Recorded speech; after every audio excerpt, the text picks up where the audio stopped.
વિદ્યાર્થી મિત્રો, આ વિડીયોમાં જોઈશું ધોરણ 9 ગણિતનું વાર્ષિક પરીક્ષાનું મોસ્ટ ઇમ્પોર્ટન્ટ મોડલ પેપર જે છે એનું સોલ્યુશન. તો વિદ્યાર્થી મિત્રો, આ પેપર ખાસ તમારે કરવાનું છે. આવી જ રીતે વિજ્ઞાનનું, સામાજિક વિજ્ઞાનનું એમ તમામ વિષયના પેપરો તમને આપણી ચેનલ પર મળશે. તો ચેનલને જલ્દીથી સબસ્ક્રાઈબ કરી લો. સૌથી પહેલાં વિભાગ એનું સોલ્યુશન જોઈશું.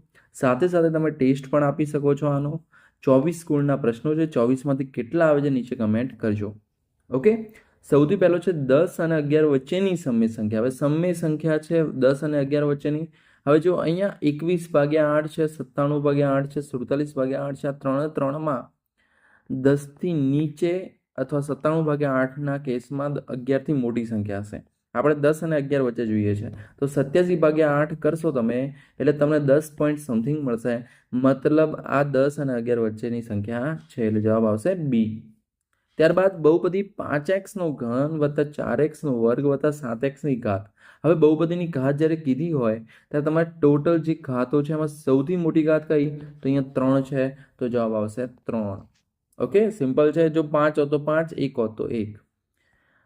ઉગમ બિંદુ 0 ને સંગત. હવે ઉગમ બિંદુ 0 સાથે કઈ હોય? 0 હોય. x બિંદુ 0, y બિંદુ 0, એને કહેવાય ઉગમ બિંદુ. નીચેનામાંથી કયું બિંદુ x ઓછા 2y બરાબર 4 નો ઉકેલ છે? હવે તમારે શું કરવાનું? આમાં x ઓછા 2y માં x અને y ની કિંમત મૂકો. જેમ કે x બરાબર 0 મૂકીએ તો 0 ઓછા 2 ગુણ્યા 2 તો ઓછા 4 જવાબ આવશે. અહીંયા તો +4 જોઈએ એટલે આ તો ખોટું, આ આવશે નહીં.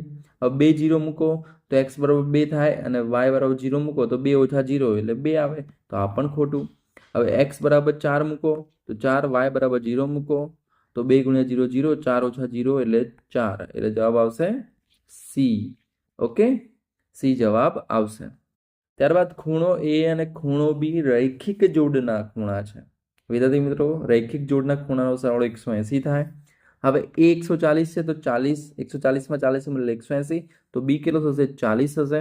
હવે 40 નો કોટી કોણ, એટલે કે એમાં કેટલા ઉમેરો તો 90 થાય? તો 50 ઉમેરો તો 90 થાય, એટલે જવાબ આવશે અહીંયા 50, એટલે કે બી જવાબ આવશે. વિદ્યાર્થી મિત્રો, જરૂરી નથી કે આવા બેઠા દાખલા હોય, પણ આવી રીતના અલગ અલગ દાખલાઓ તમારે હશે, એટલે તમારે એ રીતે તૈયારી કરવાની છે. ઓકે, ત્યારબાદ છઠ્ઠો ક્વેશ્ચન, લીંબુના 2 ટુકડા. હવે જો લીંબુ છે એના 2 ટુકડા કરવામાં આવે તો શું મળે આપણને? આ ટાઈપનું મળે, બરાબર. અર્ધવર્તુળ, અર્ધગોલક એકચ્યુઅલી. તો હવે અર્ધગોલકની કુલ સપાટી કીધું છે, મતલબ આખું, અને આ સપાટી પણ ગણવાની, એટલે જવાબ શું આવશે? 3πr². હવે નીચેના વિધાન સાચા બને તે રીતે આપણે વિકલ્પ પસંદ કરવાના છે, ખાલી જગ્યા છે. હવે જો આકૃતિ આપેલી છે આવી, આપણે શું શોધવાનું છે? OE. OE એટલે આ. હવે તમે જુઓ, અહીંયા 1 છે વત્તા 1. હવે વર્ગમૂળ, અહીંયા શું છે? ખૂણો છે, કાટખૂણો. તો શું આવશે? 1 નો વર્ગ વત્તા 1 નો વર્ગ, એટલે કે 1 ને 1 2, 1 નો વર્ગ 1 થાય વત્તા 1 નો વર્ગ 1 થાય. હવે શું કરવાનું છે? વર્ગમૂળ. કયું? પાયથાગોરસનો નિયમ વાપર્યો કે OA નો વર્ગ વત્તા OB નો વર્ગ બરાબર OB નો વર્ગ. હવે OB બરાબર શું? વર્ગમૂળમાં, એટલે વર્ગમૂળમાં 2, તો આ વર્ગમૂળમાં 2 મળ્યું. હવે આ વર્ગમૂળમાં 2 નો વર્ગ વત્તા 1, એટલે વર્ગમૂળમાં 2 નો વર્ગ 2 થશે, વત્તા 1 નો વર્ગ 1, એટલે 2 ને 1 3, એટલે વર્ગમૂળમાં 3. આ વર્ગમૂળમાં 4 અને આ છે વર્ગમૂળમાં 5, અને આ OF છે તો વર્ગમૂળમાં 6, એટલે જવાબ અહીંયા આવશે વર્ગમૂળમાં 5. બિંદુ 7 ઓછા 5 નું x અક્ષથી અને y અક્ષથી લંબ અંતરનો સરવાળો. હવે ધ્યાન રાખજો, લંબ અંતર કોને કહેવાય? ધારો કે આ આપણે અહીંયા ધારો કે 7 છે x અક્ષ ઉપર અને y અક્ષ ઉપર અહીંયા -5, તો આ બિંદુ અહીંયા હોય. હવે x અક્ષથી લંબ અંતર કે તો મતલબ y આમ શું આવશે? y આમ નો માનાંક, એટલે માઇનસ કાઢી નાખવાના. તો y અક્ષથી લંબ અંતર x અક્ષથી લંબ અંતર 5 અને y અક્ષથી લંબ અંતર 7. હવે બંનેનો સરવાળો 7 ને 5 12, એટલે જવાબ આવશે 12. ત્યારબાદ 9મો ક્વેશ્ચન, દ્વિચલ સુરેખ સમીકરણ x વત્તા 2y બરાબર 6 માટે a પ્લસ b શોધવાના છે. હજુ અહીંયા a એટલે x નો જે સગુણક હોય એટલે કે અહીંયા 1, b એટલે y નો સગુણક એટલે 2, 1 વત્તા 2 કેટલા થશે? 3 થશે. હવે આના સિવાય ધારો કે તમને એમ પૂછે c, તો c અહીંયા આ બાજુ હશે એટલે -6 થશે, એટલે c કેટલો થશે? -6. યાદ રાખજો. ઓકે, ત્યારબાદ છે ક્વેશ્ચન, અહીંયા તમને આકૃતિ આપેલી છે કે રેખા L અને M. ઓકે, L એ M અને N ને છેદે છે, તો આપણે આ ખૂણાઓ બન્યા, બરાબર. તો હવે અનુકોણની જોડ, અનુકોણની જોડ કોને કહેવાય? તો જો અહીંયા જે ઉપર છે ને 1 અને 5, 2 અને 6 એ અનુકોણની જોડ છે. તો એટલા માટે શું આવશે? અહીંયા 1 અને 5 આવશે. હવે ધારો કે તમને અહીંયા 4 અને 6 શું છે? 4 અને 6 યુગ્મ કોણ છે, અંતઃ યુગ્મ કોણ છે. 3 અને 6 અંતઃ કોણ છે.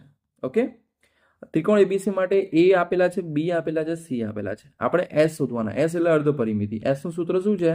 એ પ્લસ બી પ્લસ સી ભાગ્યા 2. તો 40 ને 24 એટલે થશે 64. 64 વત્તા 32 એટલે 96. તો 96 ભાગ્યા 2 એટલે 48 થશે. તો જવાબ આવશે 48 મીટર. ત્યારબાદ આવૃત્તિ બહુકોણમાં એક્સ અક્ષ ઉપર, એટલે કે આ એક્સ અક્ષ ઉપર શું આવે? મધ્ય કિંમત આવે. અને આમ હોય અહીંયા જે વાય અક્ષ છે એમાં આવૃત્તિ આવશે. દરેક, હવે ખરા ખોટા છે, દરેક અસમય સંખ્યા એ વાસ્તવિક સંખ્યા છે. તો જવાબ આવશે ખરું. સમય સંખ્યા અને અસમય સંખ્યા ભેગી મળીને બનાવે વાસ્તવિક સંખ્યા. હવે પી ઓફ એક્સ આપેલું છે તમારે, અહીંયા બહુપદી આપી છે ઘાત 2. તો ભાઈ અહીંયા જો 4 છે એટલે 4 દુ 8, 8 તો મિનિમમ આવે એટલે જવાબ અહીંયા આવશે ખોટું. ઘન પદાર્થને 3 પરિમાણ હોય તો ખરું. બિંદુને, રેખાને અને સમતલ, બિંદુને 0 હોય, રેખાને 1 હોય, સમતલને 2 હોય અને ઘનને 3 હોય. આ ત્રિકોણ એબીસી અને ત્રિકોણ પીક્યુઆર એકરૂપ ત્રિકોણો છે, બરાબર. હવે પીઆર પીઆર, તો પી અહીંયા છે અને આર અહીંયા છે. તો સામે પી ની સામે કોણ છે? એ, અને આર ની સામે સી છે એટલે એસી થાય. અહીંયા બી છે એટલે ખોટું આવશે. ત્યારબાદ એક વાક્યમાં કે શબ્દમાં કે અંકમાં જવાબ લખવાનો છે. ગણિત શાસ્ત્રી થેલ્સના ખ્યાતનામ વિદ્યાર્થી નામ શું છે? પાયથાગોરસ. ઓકે, જેમણે પાયથાગોરસનો પ્રમેય આપ્યો. એકદમ બહુ યુઝફુલ પ્રમેય આપે છે, બરાબર, જેનો તમારે 10માં પણ કામમાં આવશે. 10માં પણ રેખાઓ એલ અને એમ સમાંતર છે, બરાબર. એન એ છેદિકા છે, આ એલ આ એમ. તો છેદિકા દ્વારા બનતા અંતઃયુગ્મ કોણ, તો એક જોડ આ બનશે અને બીજી જોડ આ બનશે એટલે 2 જોડ બનશે. ત્રિકોણનું ક્ષેત્રફળ શોધવાનું એરોનનું સૂત્ર, તો વર્ગમૂળમાં એસ ગુણ્યા એસ ઓછા એ ગુણ્યા એસ ઓછા બી ગુણ્યા એસ ઓછા સી. 1 3 વર્ગની મધ્ય કિંમત કેટલી? તો 1 વત્તા 3 કરો ભાગ્યા 2 કરો, 4 ભાગ્યા 2 એટલે કે 2 જવાબ આવશે. 21મો ક્વેશ્ચન જોડકું છે. હવે અહીંયા બહુપદી 5x નો ઘન વત્તા 4x નો વર્ગ વત્તા 7x ની ઘાત. હવે આખાની ઘાત કેટલી છે? મેક્સિમમ કેટલી ઘાત છે? વધારે વધારે 3 છે એટલે જવાબ આવશે અહીંયા સી 3. બહુપદી 4 ઓછા y વર્ગમાં x નો સહગુણક. x અહીંયા છે જ નહીં એટલે x નો સહગુણક શું આવશે? 0. ત્યારબાદ શંકુનું ઘનફળ 23મો ક્વેશ્ચન. શંકુનું ઘનફળ કેટલું થાય? 1/3 પાઈ આર વર્ગ h. અર્ધગોળાનું ઘનફળ, તો અર્ધ ગોળો કીધો છે, જો ગોળો કીધો 4/3 થાય, અડધો કીધો છે એટલે 2/3 પાઈ આર નો ઘન. આમાંથી સૂત્રો પૂછાશે જ 100%. એટલે 2 ગુણ તમારા ફાઇનલ સમજો જો તમને સૂત્રો આવડે તો. તમે જોયું આ 2 ગુણ, પછી લીંબુ વાળો પ્રશ્ન હતો, 3 ગુણના સૂત્રો જ છે આ ચેપ્ટરમાંથી. તો એટલે સૂત્રો ખાસ કરી લેજો. બીજું કંઈ ના કરવું, કંઈ નહીં, સૂત્રો કરજો, તમારા 3 ગુણ ક્યાંય નહીં જાય. ઓકે, ત્યારબાદ વિભાગ બી છે. તમે અહીંયા જોઈ શકો છો ક્વેશ્ચન્સ. આના સોલ્યુશન જરૂરથી બનશે, પણ તમે જલ્દીથી વિડીયો લાઇક કરો, ચેનલને સબસ્ક્રાઇબ કરો, બરાબર. મેક્સિમમ લાઇક કરજો અને 24 ગુણનો જો તમે ટેસ્ટ આપો કેટલા ગુણ આવ્યા તમારે નીચે કમેન્ટ કરજો. ત્યારબાદ આ વિભાગ સી છે. જો બેઠા દાખલા ના પૂછાય, આવી રીતના એક્ઝામ્પલો પૂછાય એટલે રીત ખાસ કરજો, બરાબર. અને આ વિભાગ ડી છે. કેટલું ઇઝી ક્વેશ્ચન પૂછાય છે વિભાગ ડીમાં. તો વિદ્યાર્થી મિત્રો, આઈ એમ શ્યોર તમને આ વિડીયો મદદરૂપ થયો હશે. જો થયો વિડીયો લાઇક કરો, ચેનલને સબસ્ક્રાઇબ કરો. ફરી મળીએ નેક્સ્ટ વિડીયોમાં. ત્યાં સુધી good bye, take care, all the best.